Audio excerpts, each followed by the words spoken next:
Eh bien bonjour à toutes et à tous, comment allez-vous? Très heureux de vous retrouver aujourd'hui sur YouTube, sur Comics Party. Pour commencer, un grand merci pour vos super retours sur les 6 dernières semaines, les 6 dernières émissions consacrées à ma collection de comics. Ça fait super plaisir et j'étais vraiment très heureux de partager tout ça avec vous. Cette semaine, on parle de cette équipe. Vous les reconnaissez, ce sont bien sûr les X-Men dans ce numéro sorti en août 2000 à l'occasion de la sortie du premier film dédié aux mutants au cinéma. 20 ans déjà, on va se replonger ensemble dans cette fabuleuse histoire cinématographique de ce premier film X-Men, comme j'avais fait il y a quelques mois maintenant autour de Batman dans les années 90 avec la Batmania. Retour donc sur X-Men le film 2000, il y a 20 ans déjà. On l'a souvent répété sur la chaîne, le début des années 2000 signe le début de l'âge d'or des films de super-héros au cinéma. Alors quelques temps avant cette date, chez Marvel, des films comme Blade avec Wesley Snipes avaient déjà donné l'impulsion d'un changement significatif sur une décennie 90 qui nous laissait avec le très fade et oubliable Batman et Robin. Cette révolution 2000, qui se poursuivra quelques temps après avec le tonitruant Spider-Man de Sam Raimi, viendra de l'univers mutant avec les X-Men de Bryan Singer. Pourtant, comme toujours chez Marvel à cette époque, ce n'était pas gagné d'avance. DC Comics, il faut le dire, trônait sur le box-office avec ses films Superman des années 70 et 80, puis dans la décennie suivante, les années 90 avec Batman.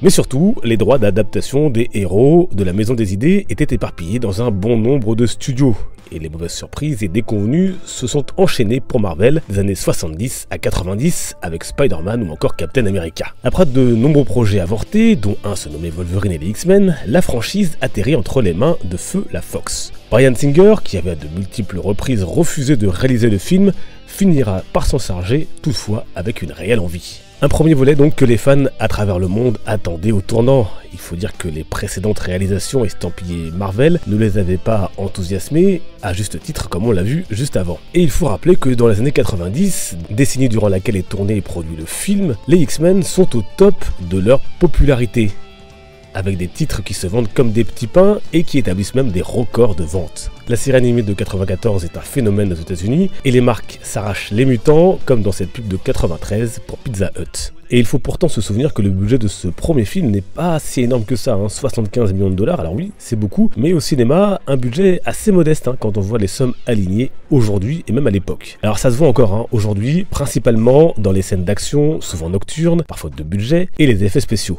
Mais à part ça, le film est une belle réussite, réussissant à adapter sur grand écran l'essence même des X-Men. La différence, le rejet, la lutte, la recherche de la fraternité, entre autres, une réussite que l'on doit en grande partie également au casting. Sir Patrick Stewart en Professeur X et Ian McKellen en Magneto.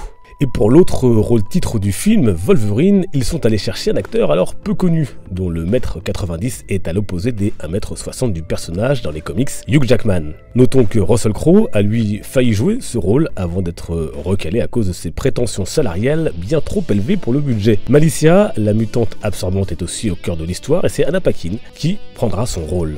On notera évidemment également la très belle prestation d'Halle Berry en Tornade. Tout y est ou presque, le manoir de Charles Xavier, le X-Jet, les costumes, revus ici en mode cuir, l'opposition Charles Xavier Magneto à la Martin Luther King Malcolm X, sans oublier le fond politique avec le sénateur Kelly qui voit les mutants comme un réel danger pour l'homo sapiens.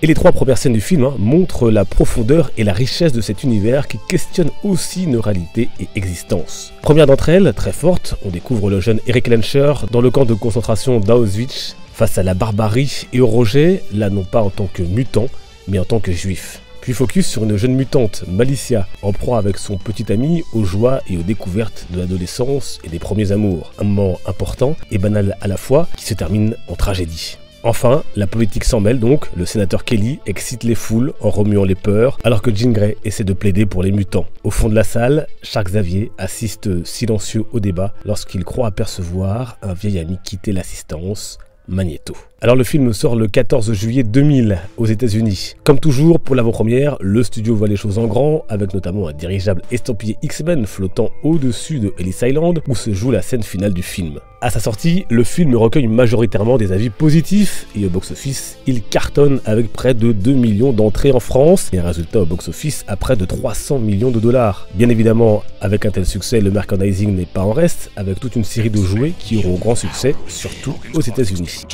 movie to do battle with Sabretooth's swiping attack. The evil mutants must be stopped. Magneto's magnetic power traps Cyclops. Gotcha. Avec X-Men, le renouveau des films Marvel au cinéma pouvait donc se poursuivre, même si un certain nombre de longs métrages sortis dans la foulée ne sont pas des plus réussis, on pense à Daredevil ou Elektra, et surtout, la franchise X-Men sera lancée, avec jusqu'à aujourd'hui, en comptant les spin-offs, 10 films sortis. Reste maintenant à découvrir l'avenir de nos chers mutants dans le Marvel Cinematic Universe, auquel ils appartiennent désormais. Voilà, et vous, quels sont vos premiers souvenirs autour de ce film X-Men? Dites-le moi dans les commentaires, et quel est votre film préféré de la franchise? J'attends vos réponses en commentaire évidemment. Alors quelques conseils lecture bien évidemment pour terminer cette émission. Je voudrais bien sûr vous conseiller Dieu créé, l'homme détruit, je vous en ai déjà parlé, un pur chef-d'œuvre, Chris Claremont, ici au scénario de ce titre à la fois vintage mais très important dans l'univers des X-Men, car il définit bien ce que sont les X-Men, l'essence des X-Men. C'est une œuvre très forte que je vous propose donc de découvrir si vous ne l'avez pas encore fait. En plus, Marvel, enfin Panini Comics vient de le rééditer il y a quelques temps dans cette très belle édition. Dieu créé, l'homme détruit. Déjà, rien que le titre, ça donne envie et ça donne une certaine profondeur. Alors, X-Men prélude à l'ère d'Apocalypse. Pourquoi ce titre? Eh bien parce que j'aime beaucoup la saga de l'ère d'Apocalypse. Alors là, c'est le prélude. Vous avez l'omnibus qui est juste là. Je ne sais pas si on le voit bien, on ne le voit pas très bien, mais bon, je vous l'ai déjà montré à plusieurs reprises. Plus de 1000 pages pour 70 €, 60 € déjà à l'époque, 70 €. En tout cas, ça va être réédité l'année prochaine par Panini Comics au même prix, à 70 € dans un format un peu plus grand. X-Men l'ère d'Apocalypse, ça a donc chamboulé tout l'univers d'X-Men pendant plusieurs mois, toutes les séries X-Men, même la création de nouvelles séries pour l'occasion. Vous aurez peut-être du mal à vous y mettre au début, il faut passer quelques dizaines, vingtaines de pages pour bien rentrer, bien comprendre tous les chamboulements, mais c'est vraiment du bon à lire, et ça commence avec le prélude à l'ère d'Apocalypse, donc par Mark Waid et Scott Lobdell notamment, qui nous est présenté ici, ce qui a bouleversé donc l'univers des mutants.